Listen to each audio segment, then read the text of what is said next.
Good morning. What a busy week it's been. Today is March 6th, 2026. I'm Harley Schlanger from the LaRouche Organization with your daily video update. I'm going to touch upon two questions that I've been getting in somewhat bulk numbers, as today is Friday with Friday's questions. One regarding the Epstein case and the other, the issue of Christian Zionism. But I want to start with let's say an epistemological approach. And I think it's worth taking the time to address this, because one of the reasons we don't get the real answers that we need is we're not asking the right questions. I want to refer to something by a somewhat respected journalist, Michael Tracy, who's been fixated on trying to disprove that there was sexual abuse carried out by Epstein and his associates. Now, this is falling into the Epstein trap. The issue of Epstein is so much bigger than who slept with whom and who was blackmailing whom. The fact is that there was abuse. There's no question about that. And the abuse included the fact that the people who were involved in it and knew about it let it pass, said nothing about it, continued their relations with Epstein as though there was no problem with the fact that there were strange goings-on in the other rooms while the cameras were running. But the whole point that we've been making from the beginning is that the sex story has been used to divert your attention from the deeper corruption, which includes the sex story. But that's symptomatic of the moral degeneration that's reflected by the policies that were adopted by those who were associated with Jeffrey Epstein. Now, we've just put out a report called The Empire Has No Clothes. It's an executive intelligence review report. It's available to you. We'll put a link in the description section if you want to order it. You should read it, because you're not getting the story, even from people like Michael Tracy, who's digging and digging and digging, but it's as though he's digging a hole 10 feet away from the mound of evidence of the real scandal. So let me just restate this one more time. Epstein is a symptom of a degeneration of the ruling oligarchy at the transatlantic region. This degeneration goes back to the period after the assassination of John F. Kennedy, although there were elements of it before that, in the recruitment of the U.S. establishment to take up the control of the British Empire after England began its decline into a rust bucket economy, especially after the 1956 Suez Crisis. But what was characteristic of the British Empire and remains the dominant feature of the U.S. replacement for that is geopolitics, the attempt to establish a ruling order in the world that benefits one group of people, the globalist billionaires, what you might call the Davos crowd, or the Epstein class, the people who are committed to deregulation, privatization, and free trade as an economic policy, committed to wars to defend against any attempt to break that control of the City of London and Wall Street, and the disregard for human life that's characteristic of people who launch these population wars, such as the ones we've seen throughout the Middle East and also in Ukraine. So if you're looking at the root of evil, it's the state of mind of people who tolerate the idea of abuse of young women and men and boys, but at the same time have no problem with killing 100,000 people in Gaza, the idea of launching the war against Iran as a continuation of a series of wars in the Middle East, and at the same time have no problem with cutting back on bank regulation, on protecting the average person from the fraud of the financial system under the control of the central bankers who work on behalf of the large private banks, hedge funds, and asset management firms.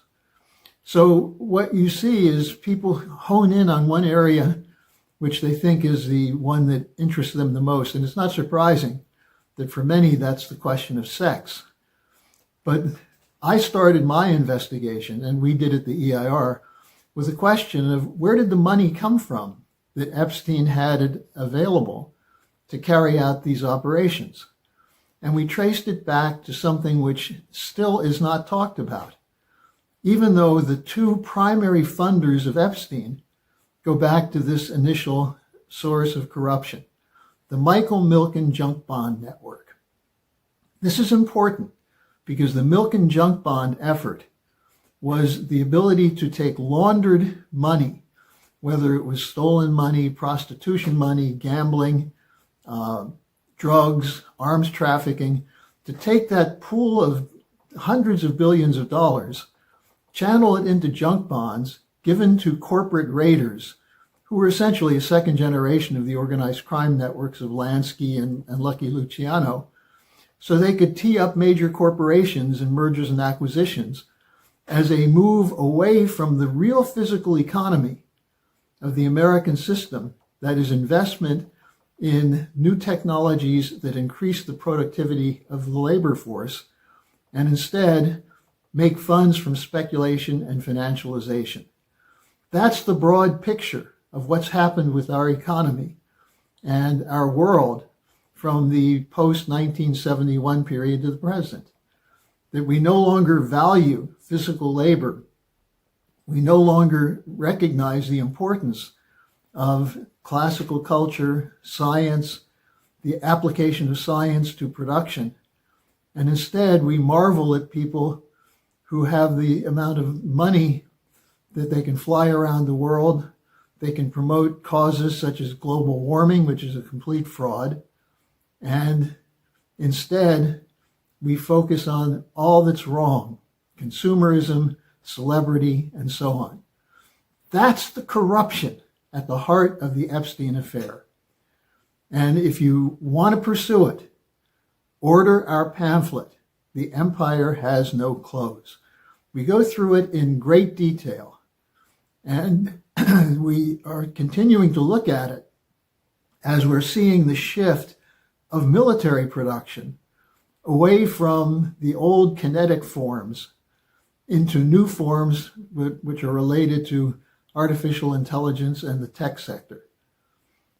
This is why it's so important to know what Palantir is about, why Peter Thiel hooked up with Epstein, why Epstein worked in an alliance with Ehud Barak to connect to the Israeli tech sector, why the King Charles Trump dinner on September 17th featured, besides the vacuous speeches from the two leaders, featured the gathering of the tech sector from Silicon Valley and from Great Britain to consummate $1.2 trillion worth of deals for the tech sector and artificial intelligence. A bubble, a new bubble. After bubbles, one after another, the dot-com bubble, the mortgage security bubble, the repo bubble, one bubble after another. And when those bubbles burst, it's the little people who suffer and the big swindlers who get bailed out. And Epstein was a product of those swindlers, going back to Milken, going back to people like Les Wexner, Leon Black, the two money daddies for Epstein. And that's where the story actually is. So get a copy of our report, read it, and then help us take the economy out of the hands of the Epstein class. Now, one of the reasons this is important is that these are the people who are committed to the continuing warfare to stop the emergence of a new development architecture and a new security architecture. These are the people who benefit from war, who benefit in two ways. One is the money that comes in for the weapons and the logistics and the targeting and the drones and everything else connected to kinetic warfare, but also break up the potential of sovereign nations to shift the economic policies of the world from speculation to physical economy. That's the thing that most people are missing. That what you have in, for example, why is Israel now going against Iran? Why did the United States go against Iraq, against Libya, against Russia? There's an emergence of an alternative potential financial system. Not important is the financial side of it, but what is funded. A credit system, an American system credit system, which provides government credit and private credit to physical economic production, especially in areas of infrastructure and in new products, new technologies based on advances in scientific research.